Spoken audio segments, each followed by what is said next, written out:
Kali ini kita akan membahas apa sih itu kejahatan siber atau kejahatan komputer dalam mata kuliah pengenalan komputer dan software. Poin-poin yang akan kita pelajari yaitu yang pertama adalah kasus kejahatan, yang kedua jenis kejahatan, yang ketiga bagaimana kejahatan tersebut terjadi, yang keempat dampak negatif dari terjadinya kejahatan siber atau kejahatan komputer, yang kelima tindakan yang kita lakukan untuk mencegah terjadinya kejahatan siber atau kejahatan komputer. Yang keenam, yaitu satelit pengamat bumi. Yang ketujuh adalah masalah kedaulatan yang berhubungan dengan satelit pengamat bumi. Yang ke-8 atau yang terakhir merupakan kesimpulan dari pembahasan-pembahasan yang telah kita lakukan. Di sini kita ada 3 anggota kelompok. Yang pertama adalah saya sendiri, yaitu Fedri Sesi Tepu dengan NIM 124 190 104. Yang kedua Ayu Selviana 124 360 0023. Yang ketiga Intan Laura 124 400 086. Oke, langsung saja kita ke materinya. Yang pertama yaitu kasus kejahatan. Ada setidaknya 3 kasus kejahatan yang tercatat dalam sejarah. Yang pertama adalah NotPetya. NotPetya merupakan serangan cyber yang memanfaatkan spam phishing. Yang kedua adalah Yahoo, yaitu merupakan peretasan besar sistem email yang bersifat pencurian data pribadi.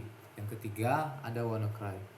WannaCry adalah serangan cyber yang menginfeksi komputer lalu mengenkripsi file lewat hard drive PC. Yang kedua merupakan jenis kejahatan. Ada setidaknya 4 jenis kejahatan. Yang pertama itu phishing. Sesuai namanya, phishing merupakan penipuan. Perilaku phishing ini akan memancing para korban untuk memberikan identitas dan informasi pribadi. Yang kedua adalah hacking. Hacking merupakan peretasan, yaitu upaya untuk menyusup sistem komputer tanpa izin. Biasanya, hal yang dilakukan oleh para peretas yaitu membobol sistem, mencuri data pribadi dan data keuangan. Yang ketiga adalah cyber stalking atau biasa kita kenal sebagai penguntilan cyber. Merupakan perlakuan seperti menguntit atau meneror korban dengan memanfaatkan sarana teknologi dan internet. Yang keempat adalah cyberbullying. Tentunya istilah perundungan sudah tidak asing untuk kita dengar. Kali ini perundungan terjadi dalam lingkup internet, seperti berkomentar yang tidak pantas pada akun sosial media seseorang.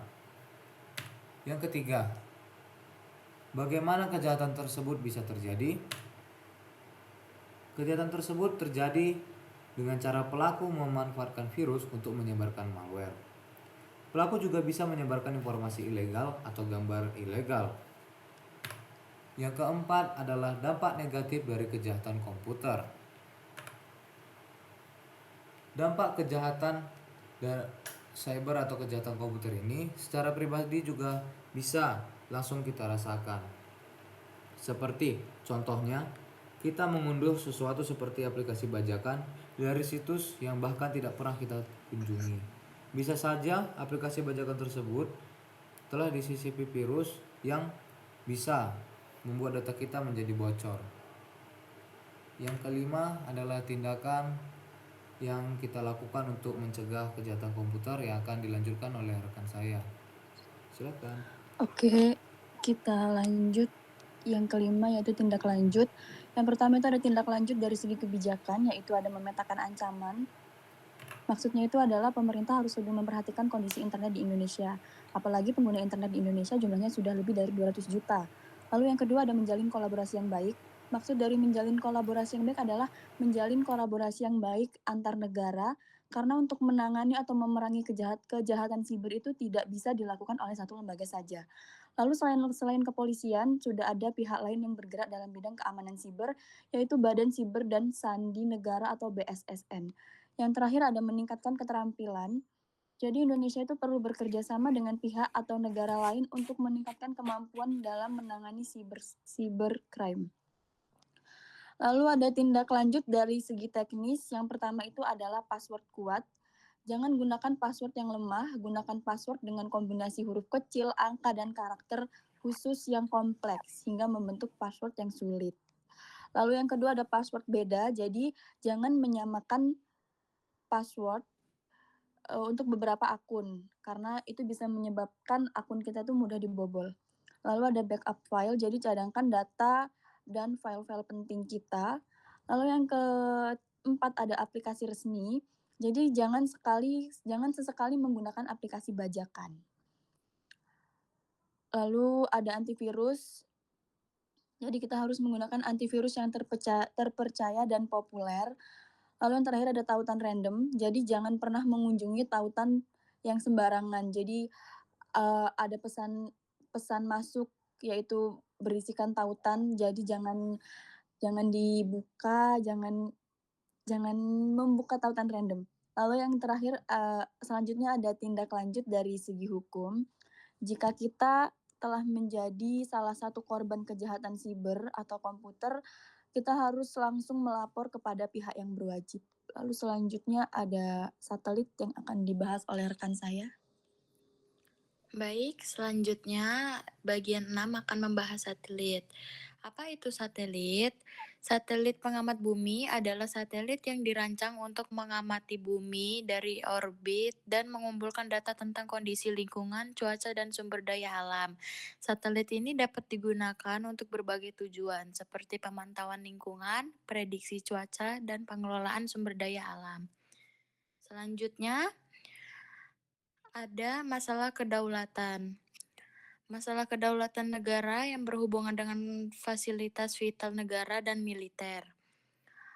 Kaitannya dengan masalah kedaulatan negara ketika negara-negara memiliki akses terhadap data yang memetakan seluruh wilayah, terdapat kekhawatiran dengan mudah dipetakan oleh negara lain. Selanjutnya ada development. Dalam situasi konflik seperti mungkin terjadi Amerika Serikat atau sekutunya, informasi ini dapat digunakan untuk merumuskan strategi militer lebih baiknya rentan. Mengapa itu dibilang sangat rentan? Implikasi untuk keamanan nasional kewaspadaan atau negara perlu lebih waspada memperkuat pertahanan terhadap kemungkinan pengintaian. Mengapa? Karena kita membutuhkan regulasi. Kebijakan keamanan cyber penting untuk memiliki regulasi yang ketat tentang data yang dipublikasikan dan diakses oleh pihak luar. Pengembangan teknologi pertahanan atau investasi dalam teknologi pertahanan yang mampu melindungi serta mengaburkan lokasi-lokasi strategis dan pengintaian satelit. Selanjutnya, kesimpulan dari semua yang sudah dipaparkan. Jika dilihat dari marak kejahatan komputer cyber yang terjadi di negara ini, kita harus lebih bijak menggunakan sarana elektronik, teknologi, dan internet. Karena tindakan untuk mencegah kejahatan komputer atau cyber itu dimulai dari diri kita sendiri. Lalu, pemerintah juga memegang peran yang sangat besar dalam hal ini, karena mereka harus melindungi data-data masyarakat negara. Kebijakan cyber atau komputer sangat merugikan baik pribadi maupun kelompok. Pencegahan kejahatan cyber atau komputer ini dimulai bagaimana cara diri kita dalam menggunakan sarana teknologi dan internet. Satelit pengamat menjadi hal yang sangat penting bagi negara mengamati bumi dari orbit dan mengumpulkan data tentang lingkungan, cuaca, dan sumber daya alam. Satelit ini dapat digunakan untuk berbagai tujuan seperti pemantauan lingkungan, prediksi cuaca, dan pengelolaan sumber daya alam.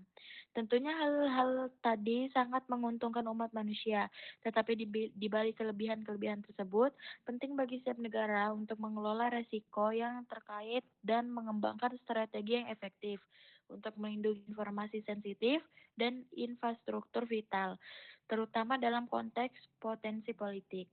Baik, sekian presentasi dari saya. Saya kembalikan kepada teman saya, Pedrik. Jadi sekian presentasi yang sudah kita lakukan. Kiranya pembahasan-pembahasan yang telah kita jabarkan dapat dipahami dengan mudah. Demikian presentasi ini saya tutup. Sekian, selamat malam.